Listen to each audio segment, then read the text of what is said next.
Hello, and welcome back to the Resting Stitch Face podcast. I'm your host, Dr. Sarah Harding, along with my favorite co host. Dr. Erin Sheffield, welcome back. So, Welcome what back. happens when you get three boss women oral surgeons in a room together for a podcast? We don't know, and we're going to find out. So, today we have an amazing guest. I am so excited to introduce to you Dr. Ellie Rosenfeld, who is a native of Long Island, New York. Went to all the best New York schools for her training, including residency in oral maxillofacial surgery at Long Island Jewish Medical Center, which is now a Northwell Health Hospital in New Hyde Park, New York.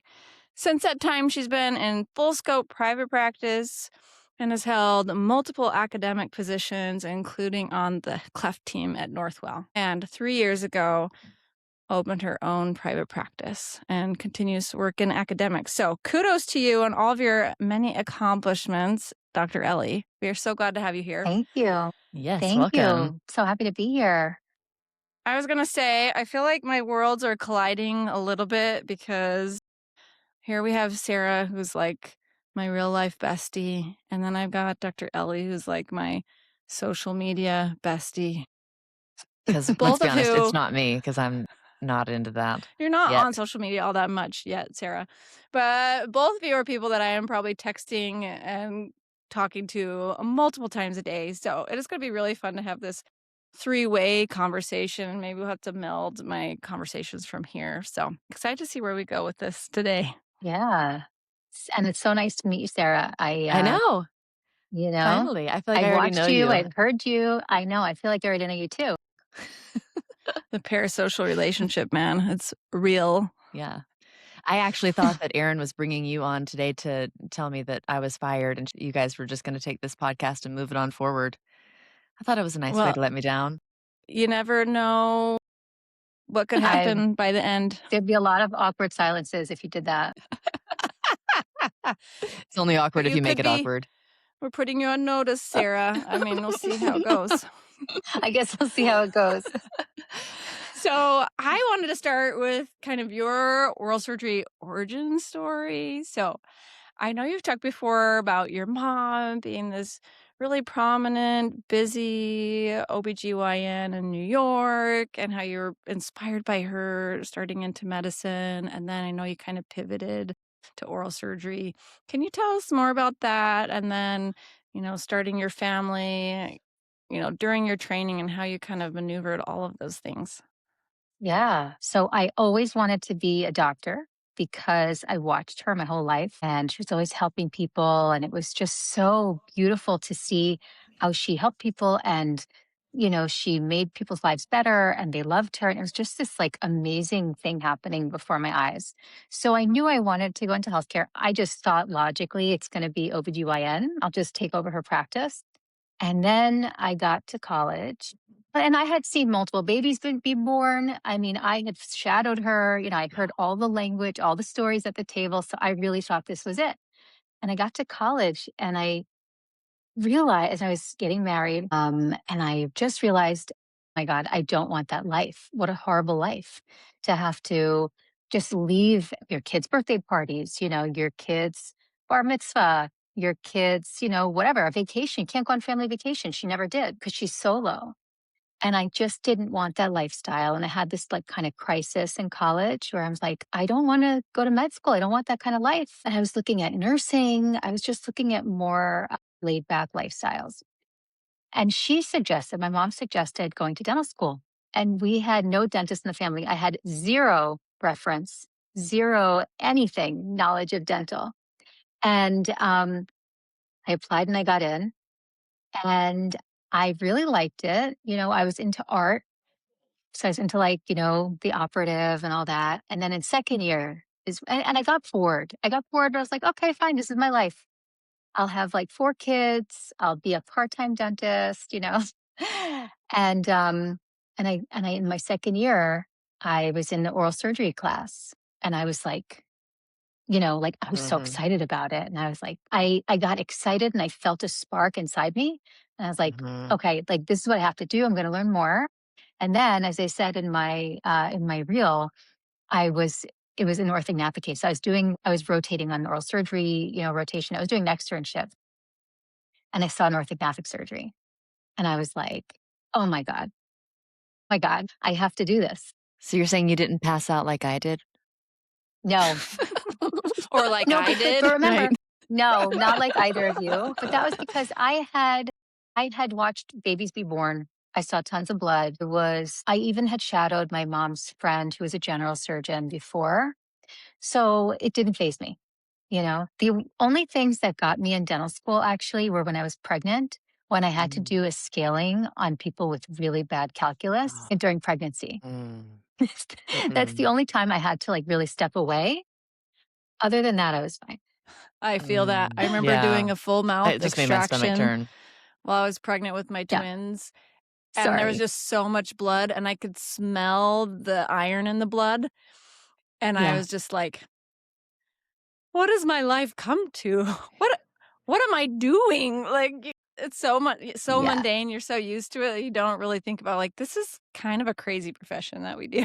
We're just Right. Yeah. ripping people's teeth out of their skulls all day like it's Yeah. normal. So, Yeah. yes. Totally. Totally. Yeah. But then, once I decided I wanted to be an oral surgeon, or once I got attracted to that specialty, I was already pregnant with my second kid. And people in my class were like, you can't do that. You can't do that with kids. There's no way. Don't even bother applying. And it really discouraged me. And still, I wasn't going to do it until there was some oral surgeon. There was one female oral surgeon that I knew of who encouraged me. I took the boards and I had took the boards right after I had my child and I was breastfeeding and up all night and like exhausted. And you're saying And I got part a 1 of, like, in dental school, correct?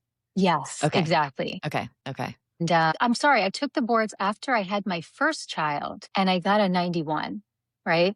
And I think you Dang, needed like girl. a 90 or something to Mhm. apply to oral surgery, right? Or Yeah. something I had like to take it that. a second time because I got an 85 the first time, so It was, but like, and I was so jealous of everyone who didn't have a kid, so, who could just sit down and study Yeah.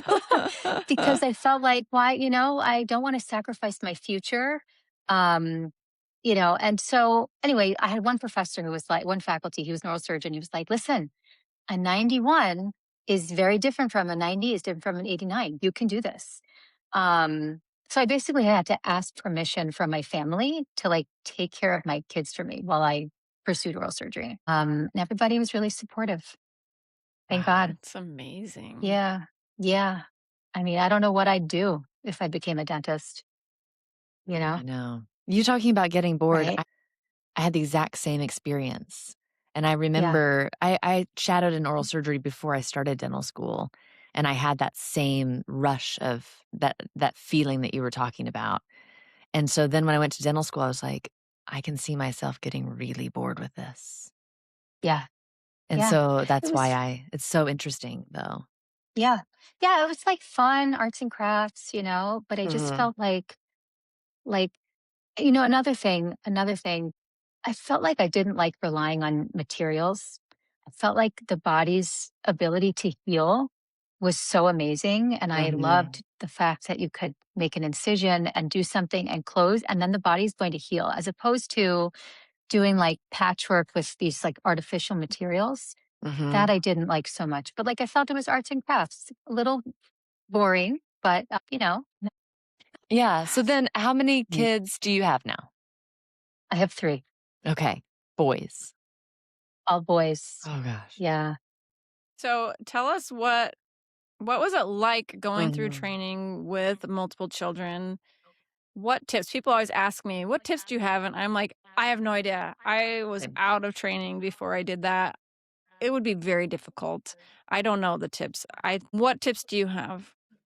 I think it's very different now than it was when we trained in the following way.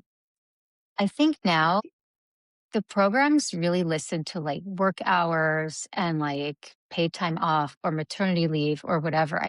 At least my residents, like they get paternity leave. That wasn't a thing when we were training. Wow. Fortunately, I had two kids in dental school, so that wasn't an issue. I just had to get my requirements done. right? Like whatever, how much operative, how many dentures, all that. Having the two kids going into residency was tough, but they were very young. When kids are young, they don't remember anything. So, like, they don't care who's watching them when they're babies. So I felt my own guilt, but they don't remember. And I felt like it was a great time to be really immersed in residency. And it was a great time not to be around. I had my third child when I was in medical school in residency on my psych rotation, which was a very easy rotation. Uh, and you should know, so my mom's an OBGYN, right? So she was my OBGYN. Oh, wow. And we That's were so able cool. to do it. Yeah, yeah. I I had vaginal deliveries for all three of them, and I was able to have the baby on a weekend and then take off a week after each baby and then go back to work after 1 week, which is absolutely Insane. insane, but it felt like I really had no choice. Right. I Yeah. couldn't take there was none if I took off 3 months in dental school, I mean, Yeah. I would have had to go be left back. And I just didn't want to do that. So it all worked out. I think it's crazy. I don't think anyone should do it that way. I didn't get to be at home and enjoy these babies when they were babies. Um, but it's how I stayed on track. Mhm. Yeah, I almost think dental school is harder in some ways because they don't have maternity leave at all. At least when you're in residency, Yeah. most of the time they have some time built in or you have vacation time you can kind of bank or any of that. But in dental school, I felt like it's like you come Mm. back and you take the tests or you get left behind and you start the year over or whatever was kind of Yeah. our school. So it's very tough. So Yeah. kudos Yeah. to you for making it through and making your Thank life you. work for you. Thank you. Yeah. And then, Ellie, how can we help Erin reframe her maternal guilt over not being able to give both babies equal attention when she had her twins? And here you are saying, like, it was a great time to be away. They don't remember. It's fine.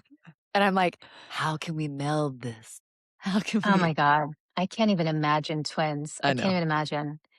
You know, I am one of seven children, and I always felt that I didn't get enough attention as a kid.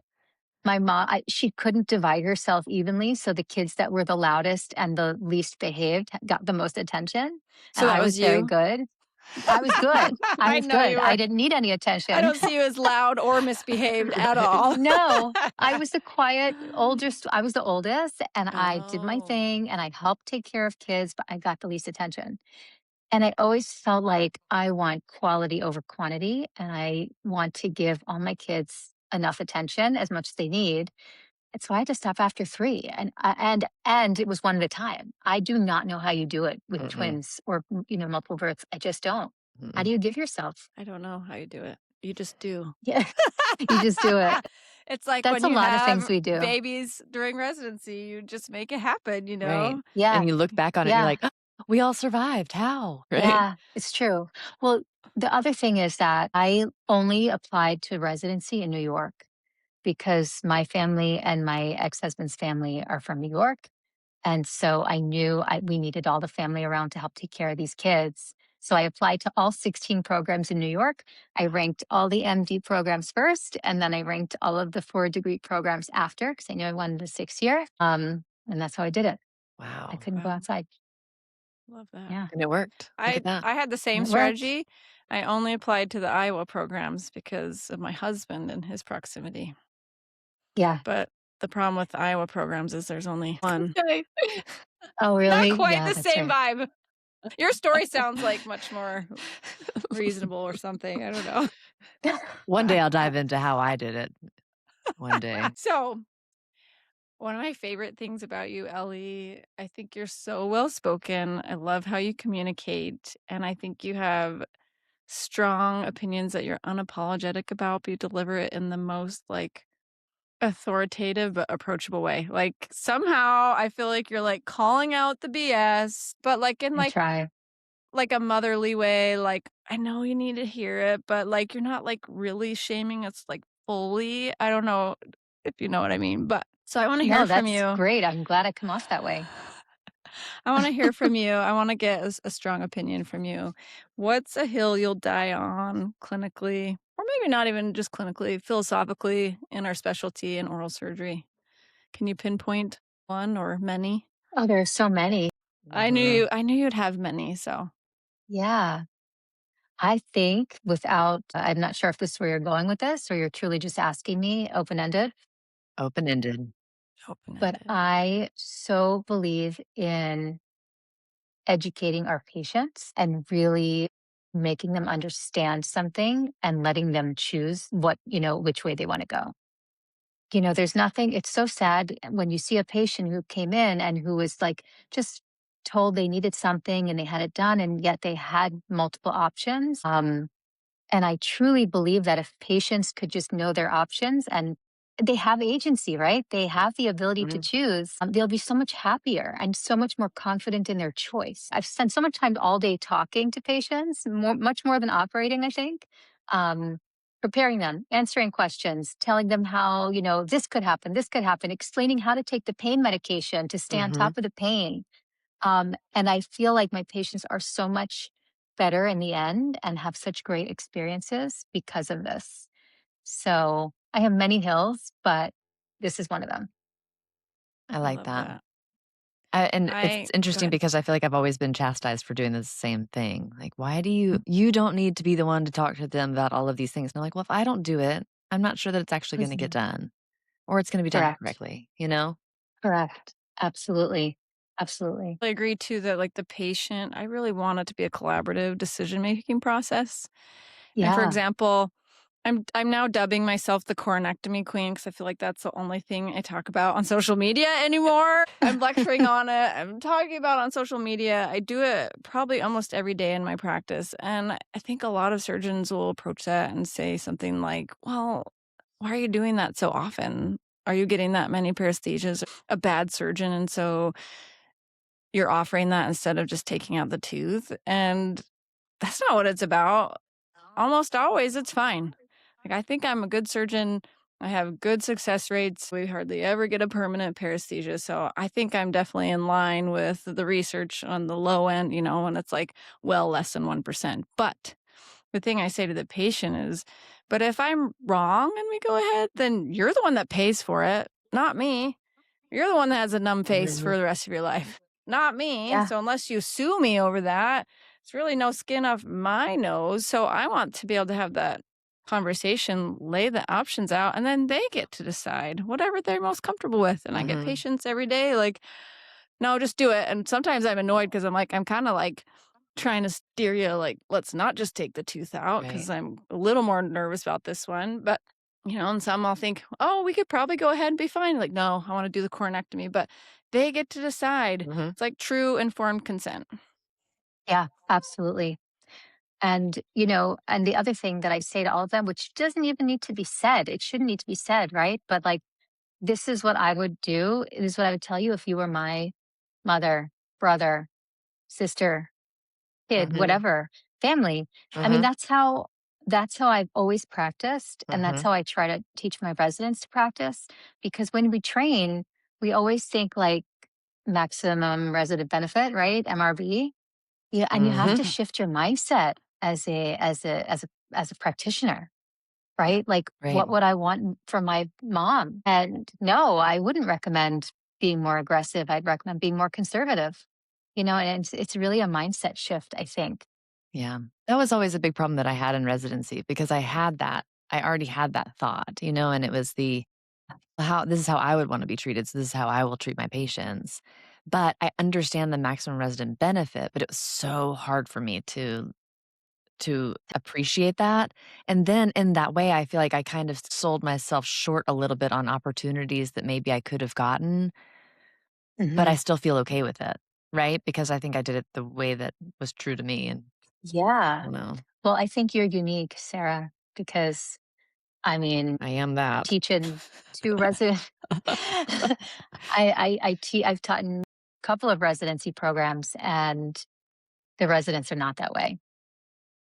And I'm going, you guys, They're I never even thought about all of that. I never thought about what I wanted them to do and what they wanted to do would be different. So yeah. Oh MRB, this yeah. is like a new concept to me. Uh-huh. Is that really? Yeah, I've never Huh. heard that before. I mean, it makes sense, Oh of no, course, but yeah. okay. MRB was the thing, and it still is Mhm. apparently. Yeah. Mhm. Yeah, yeah. Lots of things you probably Maybe wouldn't I have was so done that you overworked, I was, did. like, hoping they wouldn't go for the big thing, like, "Please don't choose that." you know? And I feel like in residency, we didn't learn this stuff, the communication part of it, you know? I think part of it we're born with. And Mhm. then I think part of it just comes with interacting with people. But certainly residency did not prepare me for this, right? Do you feel that way? Absolutely. I totally agree. The communication aspect? Yeah. Yeah. Yeah. Because we're just like, okay, trauma case comes in. Like, what are we going to do? Okay. Like an opportunity to cut, Mhm. you know, again, the Yeah. MRB aspect.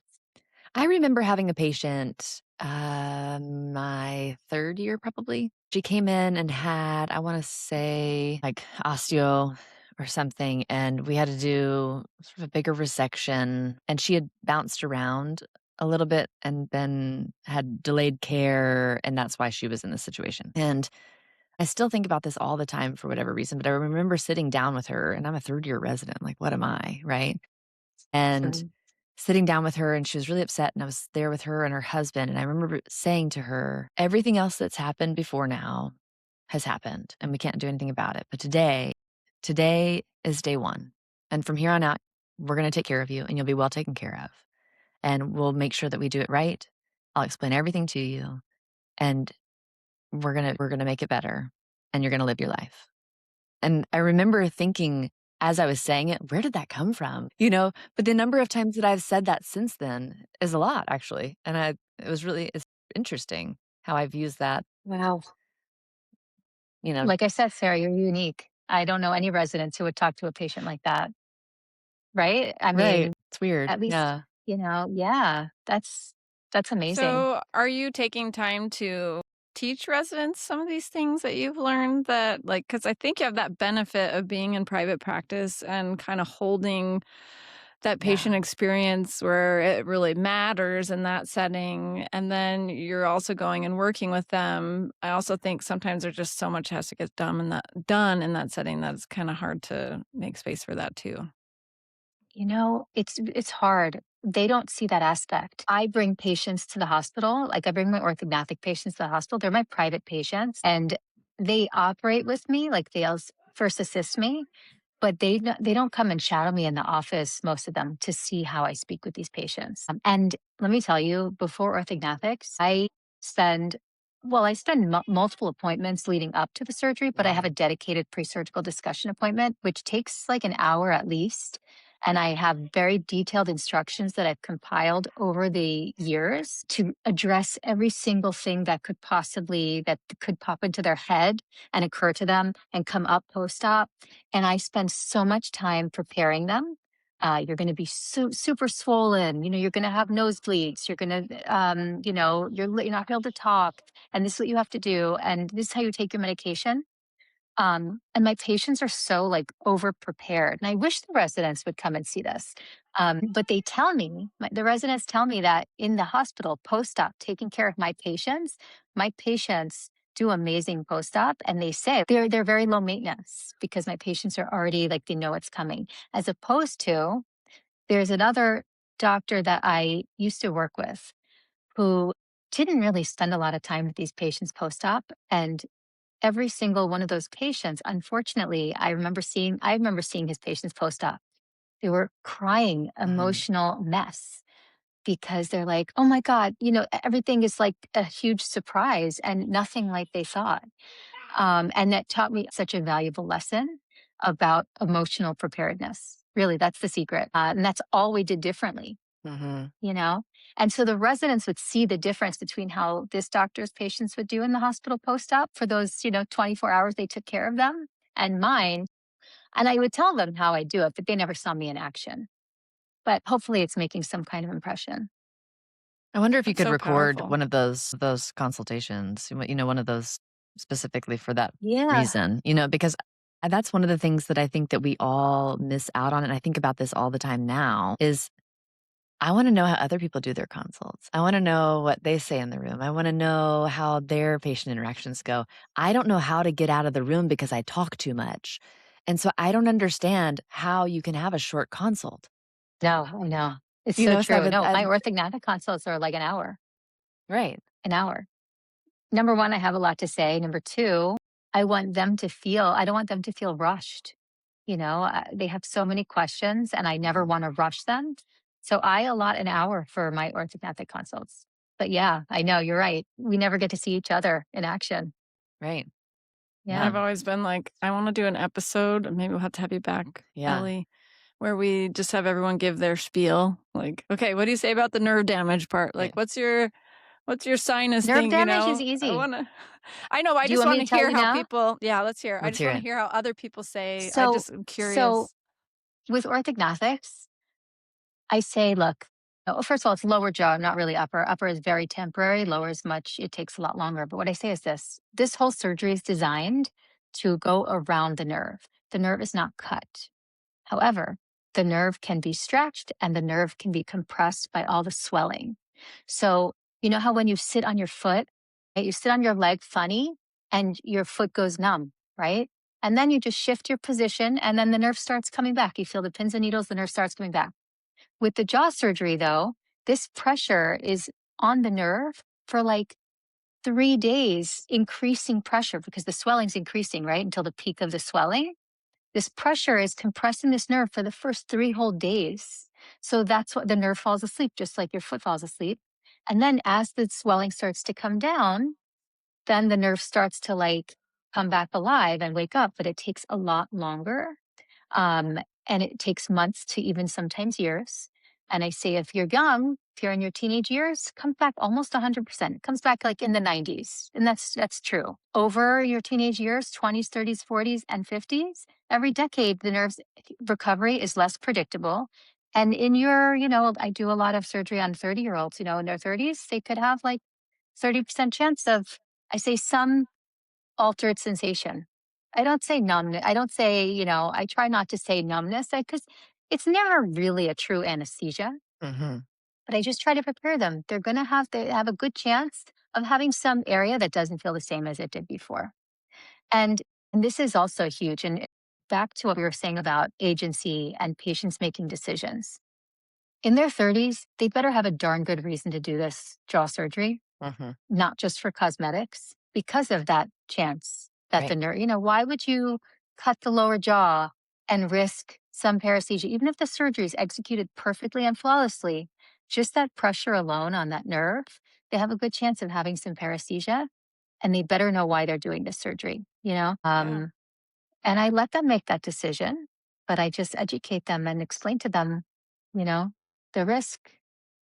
Right. And this is in huge contrast to surgeries that I've had, like my ACL and how I have cutaneous paresthesia down below that now. But nobody ever mentioned that. Or C-section and that transverse Yeah. incision, the paresthesia around that and the altered sensation around that. Nobody ever talks about it. But we just, Yes. it's so Totally. different. I hate to say it, but any other surgeon that I've ever gone to, even for myself, for my kids, I feel like nobody explains anything, They give right? you a I paper to read know. and sign as if Yes. anyone I mean, Yes. I can usually understand it, but, when you know that the average literacy level is 5th grade, Mm-hmm. so most patients are probably very confused if they can even make it through that paperwork. Mm-hmm. Yeah. Yeah.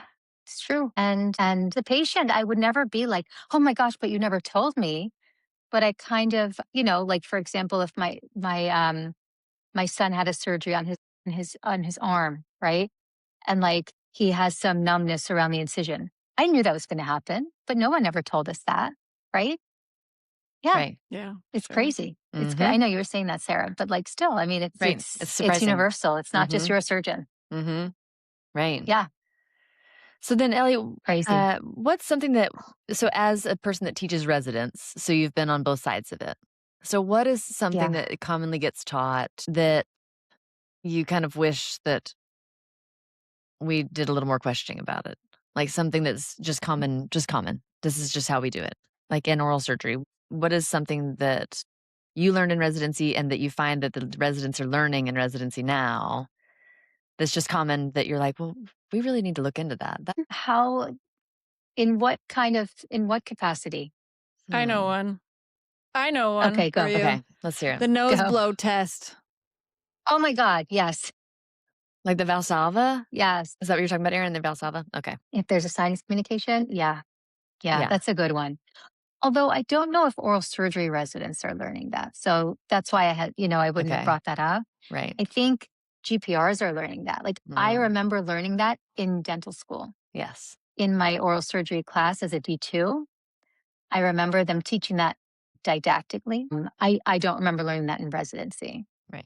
but that's a good one. But look, it gets taught to dentists, and then the dentists go out there, and then they may do it. I have a confession to make. I did it on Friday. You did. But do you want to know why? I Why? don't think you She have to really take wanted my to oral do a surgeon. sinus repair. I don't think you have to question my oral surgery or take my oral surgery card away, I hope.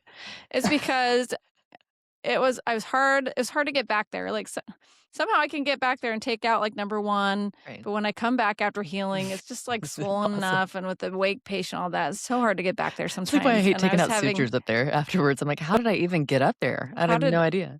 Yeah. no, Oh exactly. yeah. So No. I was having a hard time visualizing fully, and it was one of those like, is this a pinpoint opening or not? Because you will get those pinpoint fistulas where it's only big enough to put a probe. And so in that instance, am I getting any bubbles coming out? And no, I wasn't. So I was fine. Well, you were fine until you had them Valsalva. Now you've opened it Right. back Well, up that's the again. thing. I mean, if it's far enough out, this Right. is like, weeks and weeks later. So if it's not healed, it's not going to heal at that point. So that was Got when it. I used it Okay. judiciously. But to use it frequently as first line evaluation is Yes. not what I recommend.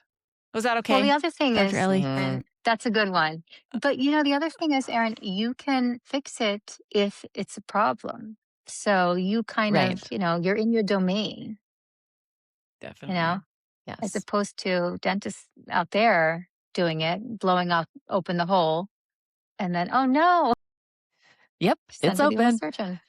Yep, Yeah. I I'll got my tell you one that answer. I just thought of. Actually, I've got 2 that come up all of the time. Mine is, well, these wisdom teeth are coming in, and my dentist said that they're pushing all of my teeth forward. And so I want to have the teeth out because they're making the rest of my teeth crowded. Oh yeah, And I want to that's a be big like, one. well, you just need to get them out. They're not making your teeth crowded, but you still should get them out. Right, right. You Your know? teeth getting crowded because you stopped wearing your retainer, Right. and you need your wisdom teeth out also. Exactly, exactly. Oh, that's Hmm. another big one. Yeah. Oh, my dentist said, so this isn't things that residents are taught necessarily, Right. but you're hitting on things that I think Every day. dentists get taught, right? My dentist said my wisdom teeth are never going to need to come out because they're impacted and they're never going to come in. Or my dentist said my wisdom teeth came in, so they don't need to come out. you know? Or my Yeah. dentist said I don't have wisdom teeth because they're not in the PAs, or he never mentioned them. He never mentioned them. So I think they don't need to come. All the different stories out there. But yes, it's miseducation of dentists for sure. For sure. Yeah. Um, I wonder if that's changing. I don't Who know. knows? I don't think so, but I don't know. I'm trying. I'm trying yeah, one by one. that's right. That's what we're here for, right? I've got another one too. Yeah. And these are 2 things that, so these kind of go hand in hand. The second molar implant. Oh, Like, yes. You you guys need are it. hitting on all my favorites. And I'm like, do you? I don't have lower second molars. I never got them. And so I always say, I'm a little skinny, but I'm fine. I can still do all the things, still eat all the things I want to. I'm a little scared about Yeah. my first molars just biting you know, whatever, but I Yeah. just take extra good care of them. And so do you need the second molar implant? No, you don't, Yeah. No. right? No. Yeah. And that's the thing. Like, I mean, patients get sent to me, right, for extracting number 18 or 31 and maybe implant. But the patients always come to me and they're like, "Oh, my dentist never talked to me about an implant. I don't know. What am I replacing it with?" And I never want to be the one to be like, "Oh, yeah, yeah, you need an implant there." Sure, Right. like I'm gonna benefit from it. This is exactly where I educate them. I say, Hmm. "Look, if you don't do it, you may never need it. You may not miss it.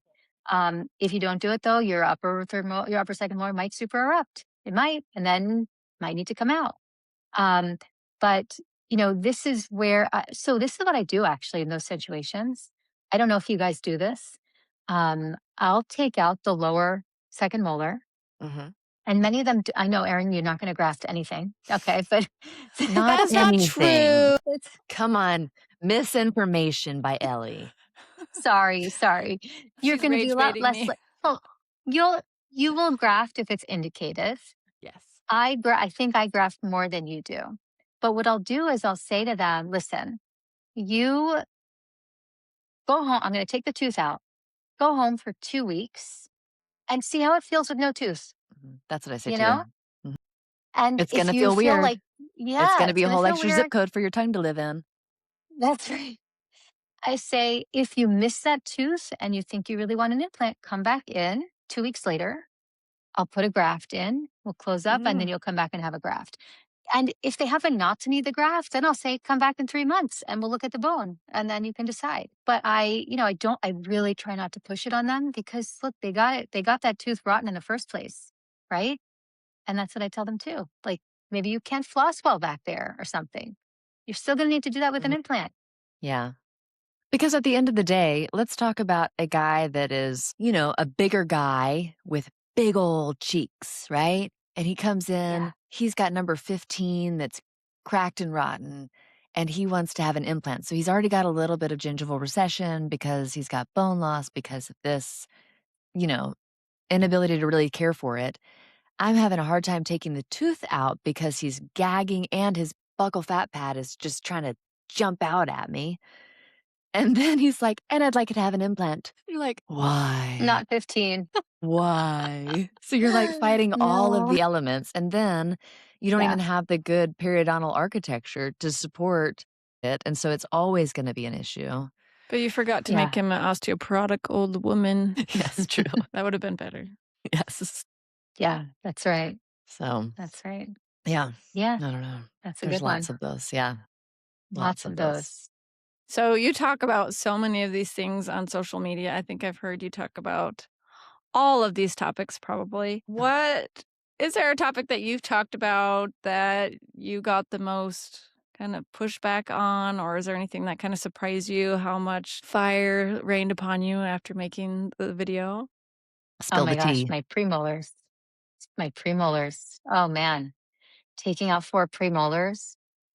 So I didn't realize how controversial that was when I did it. I said, because I have to tell you, I see so many adult patients who had 4 buys extracted, and now they're like Mhm. this, their maxilla and mandible are like back in their pharynx, They look older, yes. and they look older. They have no room for their tongue, and they say this. They have a small airway, and I get why the orthodontist did it, but now we have other means. We have better ways of helping the jaws grow. Listen, there are some cases where it's inevitable. It has to happen. There's just Yeah. too much crowding and too much flaring. But I think there are some orthodontists these days who jump to it too quickly as just an easy fix. Mhm. But when I didn't realize that some orthodontists have like this visceral reaction to me saying it affects the airway, because first we know just logically that it does. It constricts the oral cavity, right? It Mhm. constricts the tongue. It just closes. But the problem is there's no good literature. Why is there no good literature? Because you can't design a really good study for that. You just can't. It's not ethical. Right. You can't do a double-blinded randomized study on Right. premolars, no premolars. Right, you can't take So of Amber course and there's not. Aaron and take out one Yeah, of their sets of premolars and, it'd have to be a twin study, and it'd have to Which be of us exactly. would have? Because we had right. them all taken out, all 4. She could have Yeah. kept them, maybe. So maybe. I don't know. You guys are identical, right? Yeah. Yes, ma'am. Cool. Yes, we are. So Yes, we are. yeah, we'll never be able to prove it, but it's just something that logically makes sense, intuitively makes sense, and I see anecdotally, but I didn't realize that I would elicit this visceral, Rage. like rage. Yeah, exactly. If you Why do look through you those comments. think? Why do you think that? Because that happens to me all the time. I'm always just like, la la la, just gonna talk about this thing, and then it's like atomic bomb. Huh? Yeah. And it's like, Well, I how think dare you say because that? You should lose your license and disappear off the face yeah. of the world because it's so embarrassing and unethical and Oh my terrible or God. uneducated or whatever they want to lash at you. Why do you think people get so mad? I think it's because there is this whole now new branch of airway dentistry. And Mhm. so patients now educate themselves more. And when one of these premolar extracting orthodontists tries to tell a patient that they need their premolars out, and patients educate themselves and they have more information, they start questioning this orthodontist. And I think the orthodontists get upset that I've just now made their job harder. Sure. Yeah, and the way that I think about it is that all orthodontic programs are created equally, right? There are some that are Yeah. very heavy in just straight up ortho. There's some that are heavy in surgery, right? And there's Hmm. some that are somewhere in between. And so Yeah. their basic underlying understanding resides in whatever camp you trained in. And so in this way, they're defending themselves and they're defending their training and their residency and Yeah. everything that they know and have been told is true. You're questioning it now and you're just a Yep. patient. And who are you to question that? And then, oh my gosh, this Yeah. oral surgeon in New York is questioning it. And then, Yeah. Yep. and so it just creates this like storm. I've had the Yeah. same response. I haven't waded into the premolar debate just yet. Maybe that'll be my next controversial topic. But I've definitely had the people coming for me, and I think for the same reason. I was just like, patients aren't going to trust me anymore. And kind of my thought process goes back to the conversation we've already been having. I'm confident enough in my communication skills and rapport building with the patient that when they come to me and they say, this weird doctor in New York said, I shouldn't have my premolars out, and you're saying I should, then I feel like I'm able to communicate, well, in your instance, this is why I'm recommending it, but she might say it for this reason. But like getting angry and defensive, I think it's interesting. Or there are people that are like, I don't do it that way. How dare you? Well, if you're not doing, how dare you say we all do? If you're not doing it here that way, I don't know. I have to get so defensive. So I Right. think you have Yeah. to kind of look at yourself like, why would some random person saying something online that you don't like hit to your core? Why is that like a personal attack? Right. And maybe we need to be more Yeah. introspective about like our reason for choosing things. Again, I was talking about bone grafting and didn't know that was going to become a whole thing. And it's like, how dare Yeah. you say that you don't graft every site? And it's like, well, I don't. I understand the research that says it can be beneficial, but also in my practice, in my hands, in our demographic, in the financial culture that I operate in, et cetera, it's working really well for me and I'm still getting results. And you can come on and yell at me and tell me I'm wrong as much as you want, but it doesn't change the results that we're having. So it's funny to me that like you're getting so mad, personal attacks. Yeah. Why does that make you Yeah. so defensive that Aaron Sheffield does it this way? Why does it matter to you? Right. As a non-influencer type of person. So when I listening to you guys talk about these things and then seeing these responses that you're getting, I actually really think a lot of it is financially based because right now I'm sitting here thinking premolars are really easy to take out and you get paid and boom, that's it. That's done. Yay. Makes your ortho plan go faster, Yep, we could maybe, do all of in some that. ways. Or so many people are grafting every wisdom tooth site. Why? Ugh. Not because you need it, but because you get paid for it. And Yeah. so it takes away the need for judgment because you're like, well, everybody gets bone graft. It's best for you. And then The when research somebody says it comes, is. yeah, and then when somebody comes in and says, wait, we should really take a look at this and think about it, all of this backlash to me sounds like, oh no, now I'm going to have to justify why I do it to patients. And then it's not just an easy buck. And I hate to say that, but that thought keeps coming into my brain because all of these topics that we've just talked about. No, you don't need a second molar implant. Well, I just lost myself money. No, you don't need Hmm. your wisdom teeth out because they're crowding. You need them out because whatever else, right? No, you don't need premolars. We need to do expansion. And that's not necessarily something that I'm going to do surgically. All of these things are losing me money, but in the end, gaining me the ability to look in the mirror, respecting the community, a long term, big picture plan, and, you know, doing the right Yeah. thing. It's a great You said point. it, Sarah. You said it. Yeah. Again, I'd drop my mic if I could, but I can't afford to do that. Some of us have been thinking that, but I know you got to be a little careful of the things that you See, say. I can say it because I'm not in That's that right. realm yet. Yes. Yeah, That's right. definitely. Maybe Aaron So will keep me around interesting. after all. Hey. Thank you for bringing the hot takes and the validation. Thank you. There you go. Sorry, Ellie, I Yeah. cut you off. What were you going to It's real. say? Oh, I was just going to say, you know, the way people reacted to me, to my crazy premolar statement, was kind of the same way that I reacted to that doctor who recommends, the ozone and the cavitation and like, I got all mad about him, but I get mad because I think it's an ethical issue. You Yes, know, of I course. mean, defrauding patients and telling them that they need ozone and they have these cavitations when in reality they have nothing. They have absolutely nothing wrong with them and taking money from them. And that makes me very And a Mhm. angry. lot of money. I feel like those doctors take like tens of thousands of, it's like you take something that's a Easy. couple $100 and now it's $5,000 and patients are like, Yeah. take my money. And then we're trying to like, I really want to do this really important thing for you. And they're like, no, thanks. It's too much. Yeah. Very. But again, it comes down to patient choice. And so if they are telling them all the things that they're going to do, and the patients clearly have done a lot of research because they've found themselves at a holistic dental practice, right? I mean, you don't just end up there. Right. And so if it's informed and the patient thinks that it helps and they're willing to pay for it, you know, But I I don't also think you know. can't like Mm, deviate from the standard of care just because a patient wants you to, like I think that's a whole right. other thing. Right. It's right. It's not like paying for like a boob job. It's not like I on my reel, I put something from, was it like the Amos website or A-bombs or something about why it's an ethical problem. It's because it's telling them things that are not true. Right. Even if Yeah. they read that stuff, and they sign up for it. That's right. And deviating from the standard of care. Now, these Yeah. dentists will all tell you that there are studies that are being written and they will be standard of care, but they're not complete yet. They're not out yet. Interesting. Yeah. Interesting. Yeah. Well, I think a lot of this, and to be totally honest, I don't know enough about holistic dentistry and all of the practices that they are utilizing to really have an educated discourse or conversation about.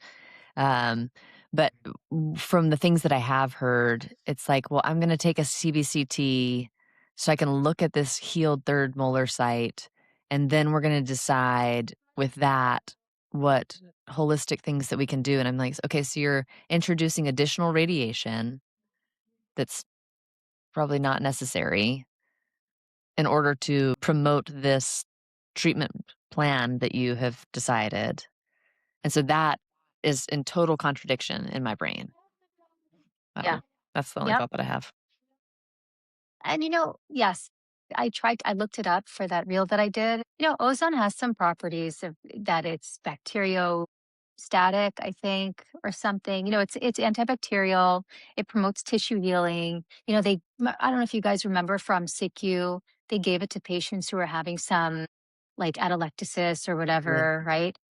So there are some healing properties, but the data is not there to support saying to patients, you have a cavitation, and so I'm going to treat it with ozone to make it better. Oh, That's yeah. Right. not there. I mean, there are all sorts of So, therapies giving you 100% oxygen, going to an oxygen bar. Is that maybe going to help you? right. Maybe. Maybe. And I offer that to my Yeah. patients. Whenever you have a sedation free oxygen bar, Yeah. I love it's that. unscented also because we don't want to introduce any unnatural chemicals. So we're doing holistic Nice. dentistry See? every day. Nailed it. Nice. That's Yeah. great. Oh So my gosh, this I is so love much that. fun. What other myth busting things can we I want to Yeah. ask Ellie how she got onto social media Ooh, yes. because I know you're I would say you're very successful. I think you do an excellent job. I think that's kind of how we met. Like somehow you popped onto my feed a couple of times and I remember messaging being like, "Wow, I love what you're doing. I don't know how you don't have more followers because you are so good at instilling trust and explaining things in such a great way and you are so kind." And I feel like we just kind of started chatting from there, but I feel like you've been kind of a hesitant adopter despite being, I would say, very successful in your rise. So, can you give us the backstory there? Well, thank you. Yeah, I did not like social media. I never had it. So I've realized that we have to do it as doctors because patients look us up and increasingly not looking up our websites, but looking us up on social media. So that's number one. Like I have to have a social media entity for patients to look me up. But more so, what I've realized is I wanted to use it to connect with referring doctors, doctors who are popping up all over the place, like locally, all specialties, general dentists, orthodontists, prosthodontists, pediatric dentists. Because back in the old days when I first started, I would go around to all the dentists and like bring cookies or try to take them out to Mhm. dinner to make connections and network. But I feel like nobody wants to do that anymore, Right. Nobody has time. and Yeah. nobody has time. And even if you do it, it's like one encounter. What are they going to get out of that anyway? They're still going to keep the people they trust. And always felt like an imposition. But this is more like I'm constantly appearing as a trusted, trustworthy, knowledgeable oral surgeon who, you can see my personality. I try to put my personality out there so people can know me before they know me. And so they know already who they're trusting their patients with. And I felt like that was just a much better way to network and market myself for this patient experience that I'm advertising. So I know how social media works. Again, I don't do it for followers, really. I don't. I really do it. I know who my target audience is. It's dentists of all kinds, showing what I do, being relatable in showing them like, this funny situation or that funny situation. Showing them I don't do not big on before and afters because a lot of my patients don't want me to post their Right. orthodontic before and after. Um, but just showing like being trustworthy, being knowledgeable and educating them a little bit. Um, and that's really my goal for social media. And it's worked. And patients, a lot of dentists locally have messaged me saying, "Hey, I want to send you a patient." Uh, it's networking with dentists in my area. And if I get some followers out of it, and 10K was my benchmark, I felt for like looking like I'm established. I've accomplished what I think the goal was to like look like I'm established, like I know what I'm talking about. If more come, that's great, but I've fulfilled my goal. How long have you been doing it? So I did it in my old practice when I was in my old practice in like 2017, 2018. Okay. That was when there was no reels. There were just still photos and then the whole long caption. Mhm. I started then. I did it for about a year. And my old boss was like, you can't do this, you can't do that. You have to go by our rules. They put a lot of constraints on me, which took all the fun out of it. And I was just like, in the end, and then my kids were like, Mom, you spend too much time on Instagram. So both of those things Yeah. together, I shut it down. Like, not worth it, Right. not getting me anything. Right. Um, so that was about a year and then I shut down completely. But then I kept my my account, but Mhm. just deactivated, and then I reactivated in 2024 when I opened the doors of my new practice. Okay. So, I've really been doing it with reels and everything since 2024, so Okay. just over 2 years. And so in that time frame, because same thing with like the small kids, you can't really be on your phone because they, see everything, right? They're Yeah, observing you on your phone. And I guess that's the benefit, right, of opening your doors is that at first you're slow, right? And you have time, you're there, but you have time yeah, to create stuff, right? And so yeah, using that time that you would normally be at the office because you're slow because the patients haven't started coming yet, like what a perfect time, right? yep, That's exactly, awesome. exactly. I had a lot more time back then. But now also my kids are older. And, some of their friends follow me and they know why I'm doing it. And Yeah. they're like, Mom, like, do you need any help with reels? Oh, that's so cool. Like Wow. the reel that I filmed for you, Erin, like my youngest son helped me do that. It was That was after really hours. good. I was Wow. Right? wondering who your helper The was. kid, the I know. kids I'm are like, what good kind of these drone days. does she have? That's so steady. So I mean, they're teenagers. They're helpful. And they totally get it. Like they appreciate what I have to do and how hard I work. And that's what's so nice about this, right? Like when they're younger, they don't really get it. They're, they miss us. Mhm. Like, mom, we don't care about your work. We want you to be here, And now on the other side of everything, it's like, wow, mom, you're a badass. Am I allowed to say that? Right? Yes.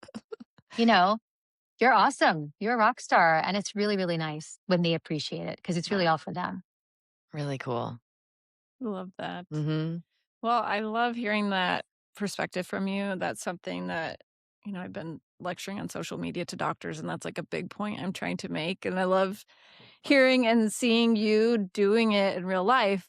And something I kind of realized when you are in that doctor space, it used to be you had to be given authority. You had to wait to win the award or to have a certain chair, a university or something, be giving enough lectures that people Mhm. know who you are. It had to be kind of bestowed upon you. And now social media allows us to take that authority for ourselves and to harness it for whatever purpose it is. And so for you and many of the other people, it's building a practice. For me, it's not really that. I have like way too many patients as is almost. So I'm trying to build other things, but I love that you're able to see that perspective and it really builds that parasocial relationship. So before that patient even comes into your chair, they think they already know you. And they do Mhm. in a way. They Yeah. They do. know who you are. They kind of know your personality. They know that you show up and you talk about these things and they can see how smart you are and how kind you are and your sense of humor. And so when they're in your chair, that's so powerful. And Mhm. I think, especially in the Yeah. dental space where there's so much fear, there's so much anxiety, I think having that rapport that's already been established before they even came to you Yeah. is so powerful and makes our job so much easier. Like presenting a treatment plan to Right. someone who already knows you Totally. know your stuff and that you're an expert and that you're really good at this and that they can trust you and you're not just going to tell them to get the bone graft because you always do. They are going to know who you are and what you stand for. And I think that's so powerful and more doctors need to harness that and they're missing out on that opportunity. Yeah. So true. I think that I had this thought yesterday was I'd really like to go to see Dr. Andrea, acupuncturist in Florida, but that would be ridiculous. Sarah, you live all the way on the other side of the country. I'm like, maybe I need to find someone here, but how do I do that? Do I just go for a consult? What if I don't like them? What if, like, that's annoying? Then I've just wasted a whole afternoon going over there and doing that. And then now I've got to do it again, right? And I think that this platform and social media in general creates that initial meet and greet so that you don't have patients coming in being like, ooh, well, I was kind of hoping for something different because they already know what to expect. Right. Yeah. And I think that's so powerful. And, there was a thing on the Women of OMS Facebook page. Should I offer like a free consultation? Hell no. That's still your time. Right. But how can we Yeah. get patients to come and know what they're getting without meeting us in advance? This is the way. Right. Yeah.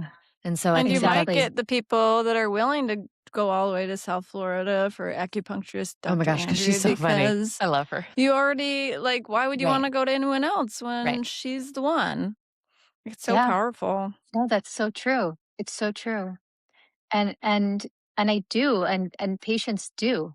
And we offer virtual consultations. I know people do that, especially since COVID, Mhm. right? But yeah, absolutely. You feel like you can relate to that doctor before you even meet them. And super important. Right, because you don't have to do the song and dance at first, right? There's Yeah. already that you've already gotten past that, which I just think is great. I So think we're mentioning free consultations. Like I think a lot of doctors do that. Like I know that orthodontists do that. So and a lot of orthodontists are referring patients. And so I think that's why some patients expect free consultation sometimes, but like Maybe, yeah. they don't know what our consultation entails, like Right. all of the time we spend with them. And that's important. And when a patient really is cost sensitive, I'll say sometimes, we can't decrease the consult fee because it's the doctor's time. But if you move forward with us, we can apply it to your treatment. Mhm. There are too many patients who are just doctor shopping. You can't do that anymore. Right, right, and in Yeah. orthodontia, it's mostly for the elective, right? There's not a lot of insurance may cover a little bit, but for the most part, people are coming to the orthodontist for an elective treatment, you know? Yeah. So I Oh think yeah. that, I mean, for sure is a little bit different. in that way. Yeah, definitely. Well, do you have any other tips or things you'd like to share with our listener? I don't know, Erin. What's one trend that you have seen that you really dislike? Like in social media, in the doctor Oh, space? doctors dancing. Thank you. I'm never Sorry, gonna do except that. Aaron in my last post. Wait, what? Did you see it? La reina No. del ballet? Oh, Yeah, yeah, the when dancing the queen. camera's going around you? Oh, no, when she did the Well, dancing that one in was Mexico dancing City. also, the one you posted today. Yes, that too. Sorry. Ooh, I do post a So lot of much dancing dancing. doctors. Wow, look at us She's go. targeting me as a dancer, dancing doctor, and I posted a dancing one, like, yesterday too, so Sorry, Ellie. We are feeling just really called out and Sorry. embarrassed all of a sudden. Well, Erin's allowed. Erin's allowed. You get a free pass because I don't know, because you're Erin. But in general, if you're trying to look like a serious, respectable doctor, I think, I guess it's the way you do it also. There's just too many doctors who are lowering themselves Mhm. and just succumbing to these trends. And I don't know. I'm very reserved in general, and I know I'll never do it. Erin, maybe if we lived closer and we were on camera together, maybe it would happen. Coming to New York. No, there's, like, a glimmer of hope that I'm, like, gonna make it happen. If this is truly who you are, then it's okay. But if you're like, okay, everybody, we've got to do a dancing video. This I is what just the feel like people doctors want. do it because they feel like they have to, Right. Yeah. I really truly do. Yeah. And you This can isn't who feel how some of these awkward people it are, is. but Yeah. yeah, yeah. And it's just, I don't know. I lose a little respect. Like I wouldn't want to see my plastic surgeon dancing, you Right. know, or my surgeon. Why am I saying plastic surgeon? I'm just, I'm thinking about like, what surgery I want to do. What surgery you'll be having next, yes. Yeah, exactly. Exactly. Speaking of I the don't know. I plastic want a surgery rhinoplasty. cringe, I think it's really nice to see the before and afters.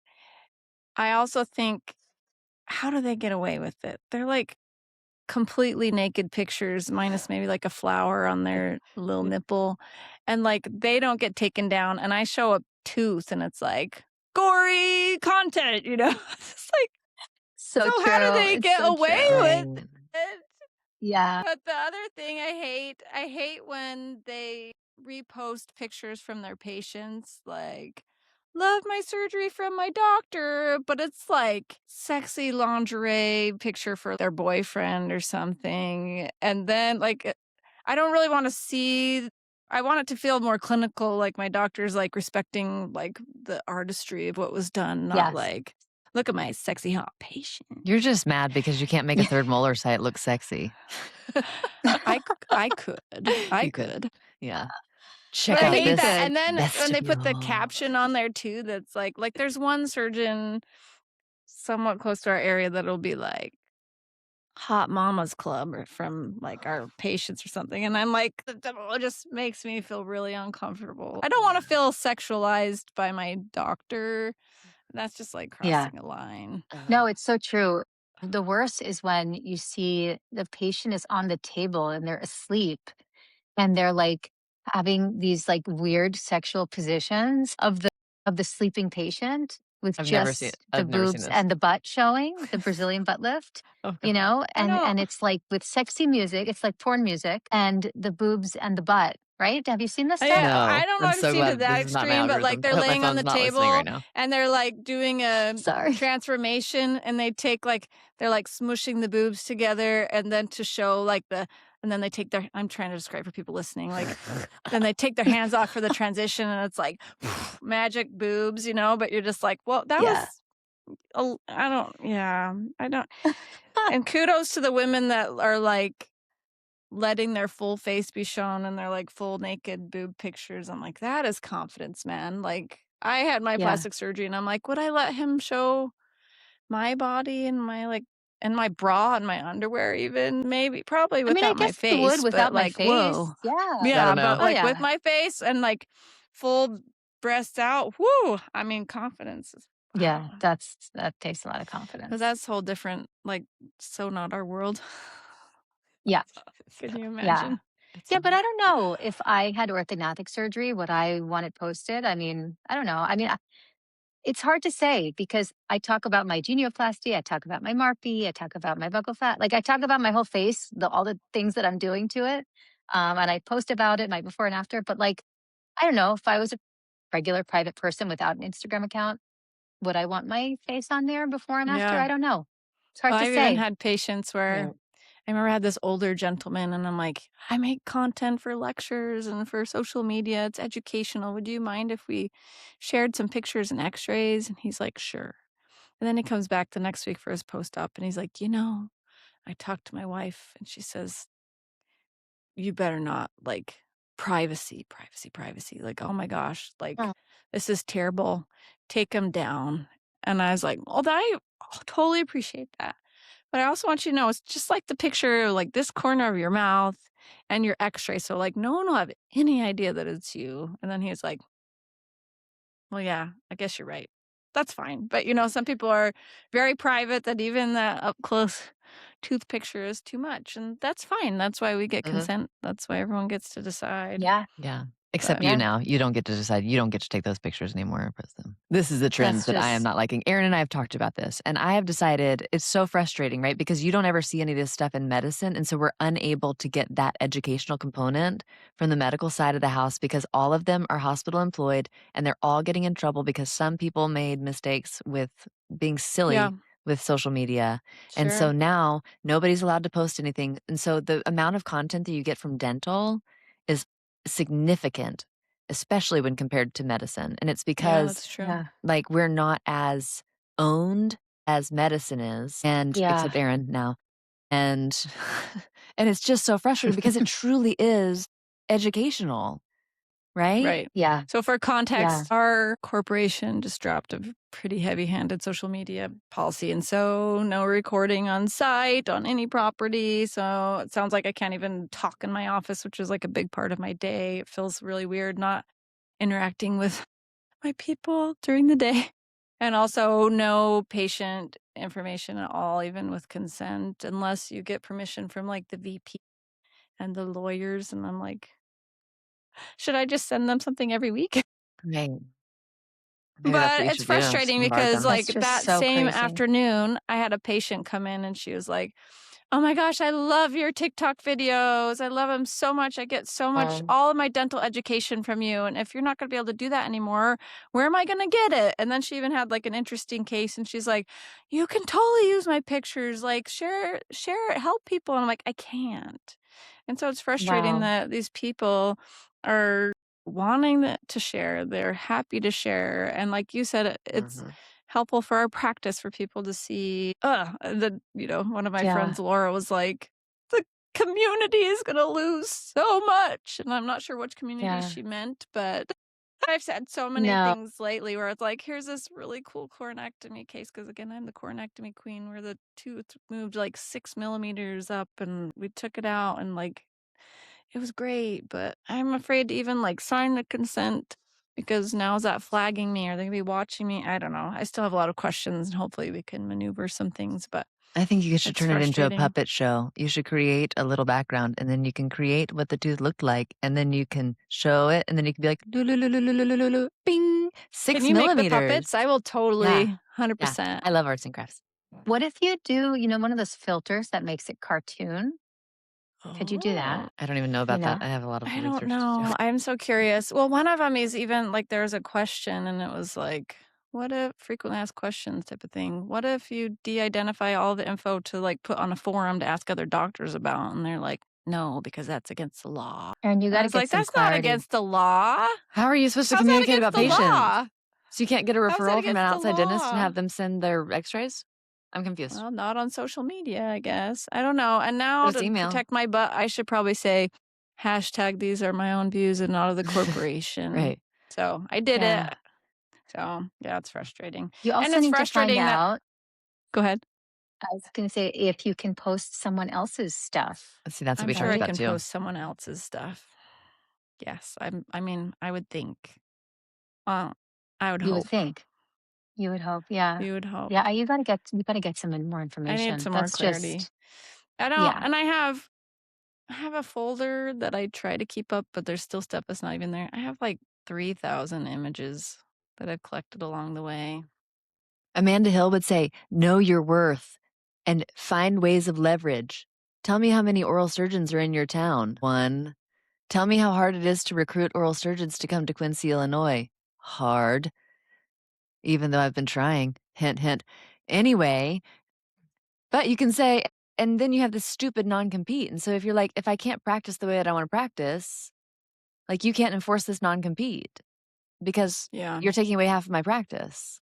sure. Yeah. And so if you want it to have an oral surgeon here, And then an ENT. and an ENT, then you got to Right. let me do this, Yeah, right? it's true. Or I will go open a practice outside of here and Yeah. keep doing what I want to do and I'll be Oh, successful you because should do there's that, not Erin. any other oral surgeons in town.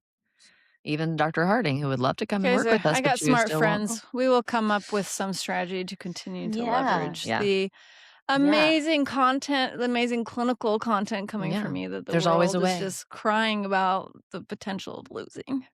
Right? Or I'll just pass out like, Ellie, here's a case. Yeah, exactly. I got some faces for you there. Now Yeah. you can scramble some around. Yeah. Yeah. That's what I'm saying. We Do just like have a a mashup. pool. They won't know. No, Okay. Nobody will know. Okay. we can Yeah. Go make it happen. team, Yep. social media, whatever. Well, we don't want to keep you too long. We've already gone over, but it's been so fun chatting with you. Yes. Thank you so much for joining us. Yeah, And of I'm sure we course. will continue these discussions online. And Yes. if you guys like this episode, please go like, share, and follow as always. And we will Until link next everybody's time. accounts in the show notes. If you know how to Yes, get we there, will. that makes one of us. Just kidding. I make them, but I don't know how to get there. It's fine. Baby steps. Sarah, That's you're right. hilarious. We're all for the authentic vulnerability here. So thank you. Okay. All Till right. next time. See you Amazing. later. Bye. Thanks, guys.